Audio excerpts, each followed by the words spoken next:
Part 1 शुरुआत। एक जल विवाद का बीज 1947 में जब भारत और पाकिस्तान दो अलग देशों के रूप में उभरे तो सिर्फ जमीन ही नहीं, जल स्रोतों का भी बंटवारा होना था।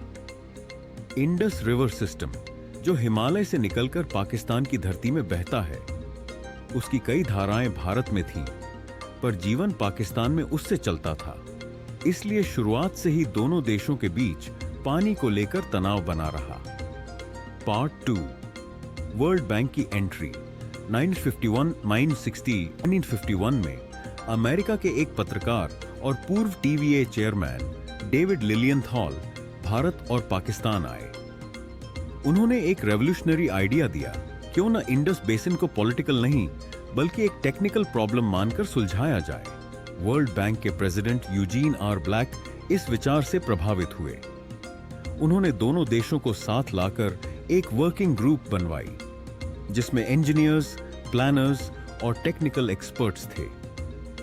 ऑब्जेक्टिव था पूरे बेसिन को जॉइंटली प्लान करना, डैम्स, कैनाल्स, इरिगेशन सिस्टम्स को इक्विटेबल तरीके से बांटना। लेकिन जल्द ही बातचीत अटकने लगी। भारत कहता था कि ईस्टर्न रिवर्स सतलेज, रावी और बीस पर उसका प्राकृतिक अधिकार है, जबकि पाकिस्तान इंडस, झेलम और चेनाब पर एक्सक्लूसिव कंट्रोल चाहता था। 1944 में जब बात नहीं बनी तो वर्ल्ड बैंक ने खुद एक कॉम्प्रोमाइज प्रपोजल पेश किया। ईस्टर्न रिवर्स रावी, बियास, सतलेज भारत को मिलेंगी। Western rivers Indus, Jhelum, Chenab Pakistan को, और कॉम्पेंसेशन के तौर पर पाकिस्तान को मिलेंगे मल्टीपर्पज प्रोजेक्ट्स, डैम्स और कैनाल्स के लिए अंतरराष्ट्रीय फंड्स। भारत ने यह प्रस्ताव मान लिया। पाकिस्तान ने विरोध किया, लेकिन 6 साल की लंबी बातचीत के बाद आखिरकार एक समझौता हुआ। पार्ट 3 ट्रीटी साइन होती है 1919 सितंबर 1960। इंडस वाटर्स ट्रीटी पर हस्ताक्षर होते हैं। भारत की ओर से पीएम नेहरू और पाकिस्तान की ओर से प्रेसिडेंट आयुब खान। ट्रीटी का रेट्रोस्पेक्टिव इफेक्ट 1 अप्रैल 1960 से लागू हुआ। भारत ने अपने हिस्से के ईस्टर्न रिवर्स का अधिकार ले लिया और पाकिस्तान को वेस्टर्न रिवर्स दिए गए, लेकिन भारत को उन पर लिमिटेड नॉन कंजम्पटिव उपयोग की अनुमति मिली, जैसे डोमेस्टिक यूज, एग्रीकल्चर कुछ हद तक, और run of the river hydro power. World bank treaty का गारंटोर बना। पार्ट 4 असमान बंटवारा और उसका असर। ट्रीटी की सबसे बड़ी आलोचना यह रही कि भारत को कुल बेसिन का सिर्फ 16% पानी मिला, जबकि पाकिस्तान को 40%। जम्मू कश्मीर जैसे राज्यों के लिए यह ट्रीटी काफी रिस्ट्रिक्टिंग रही। हाइड्रो पावर पोटेंशियल होने के बावजूद स्टोरेज कैपेसिटी नहीं थी। इंडिया को वेस्टर्न रिवर्स के फ्लो को कंट्रोल करने की अनुमति नहीं थी, जिससे स्ट्रेटेजिक वल्नरेबिलिटी भी बनी रहती थी। वहीं पाकिस्तान वेस्टर्न रिवर्स पर बड़े बड़े डैम्स बना रहा था, जैसे मांगला, तारबेला, दासू, डायमर भाषा आदि। पार्ट 5 विवाद, हमले और तनाव। ट्रीटी 1968 से 2012 तक और पंत तक मेजर तौर पर इंटैक्ट रही, लेकिन फिर 2007 उरी अटैक के बाद प्रधानमंत्री नरेंद्र मोदी ने कहा, blood and water cannot flow together. इसके बाद तुलबुल प्रोजेक्ट को रिवाइव किया गया।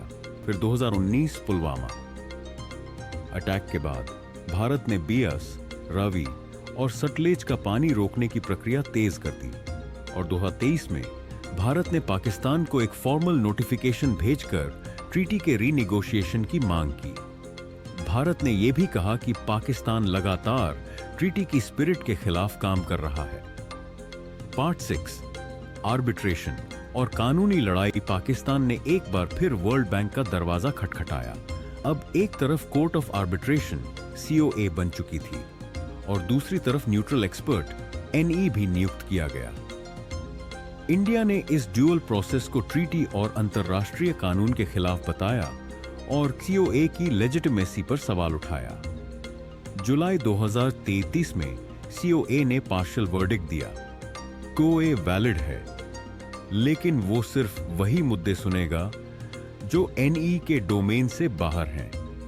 फिर जनवरी 2000 में न्यूट्रल एक्सपर्ट ने कहा वो फुली कॉम्पिटेंट है इन डिस्प्यूट्स को सुनने के लिए। फाइनल वर्डिक्ट 2022 के अंत तक आने की उम्मीद है।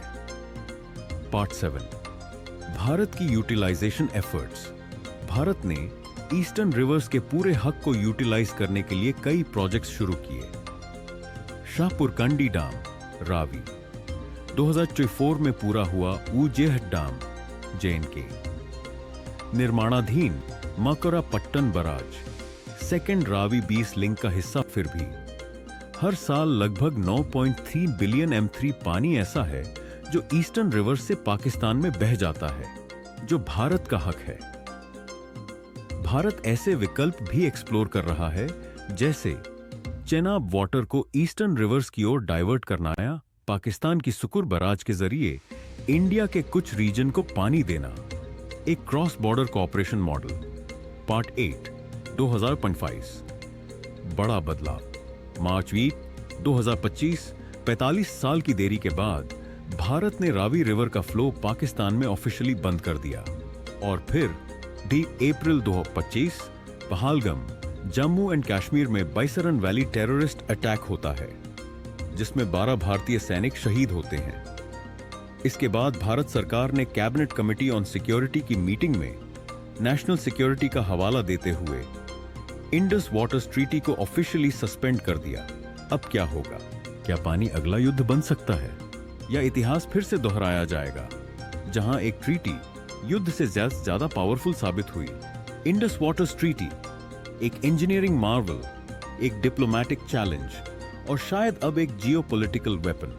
Subscribe for part 2, what happens after the suspension.